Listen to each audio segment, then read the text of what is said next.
আওয়ামী লীগের মতো এখনো কিছু পরিবেশ আছে আমাদের মাঝখানে, আছে না ভাই? আছে না ভাই?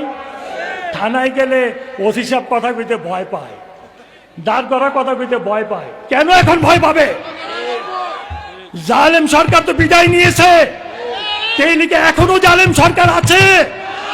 কেন আপনাদের ভয়?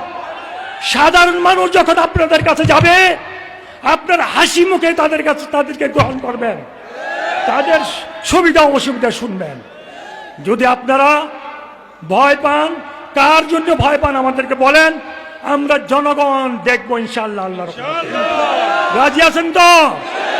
দরকার হয় আবার আন্দোলন করে তুলবো আমরা। জনগণের চিন্তা ভাবনা কি সেটার দিকে লক্ষ্য করে প্রশাসনকে চলতে হবে। ইউনুওসি পুরা প্রশাসনকে জনগণের চিন্তার উপরে লক্ষ্য করে চলতে হবে। এর বাইরে একজন, দুইজন, 10 জনের কথা চিন্তা করে যদি চলতে চান, তাহলে আমরা আন্দোলন গড়ে তুলব। রাজি আছেন তো আপনারা? হাত তোলেন কারা কারা রাজি আছেন।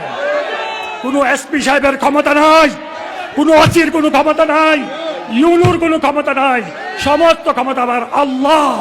আমরা একে বিশ্বাস করি। আপনারা আমার সাথে আজকে একটা ওয়াদা করতে হবে, মুরাদনগরে কোনো দুর্নীতি হতে দেওয়া যাবে না। রাজি আছেন? মুরাদনগরে কোনো চাঁদাবাজি হতে দেওয়া যাবে না। রাজি আছেন? হাত তুলেন কারা কারা রাজি আছেন।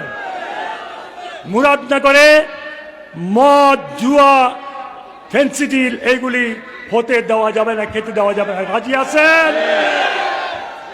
মুরাদনগরে দখলবাজি করতে দেওয়া যাবে না। রাজি আছেন? যেই হোক, সে যদি আমি নিজেও কোনো ভুল করি, আমাকেও ধরবেন।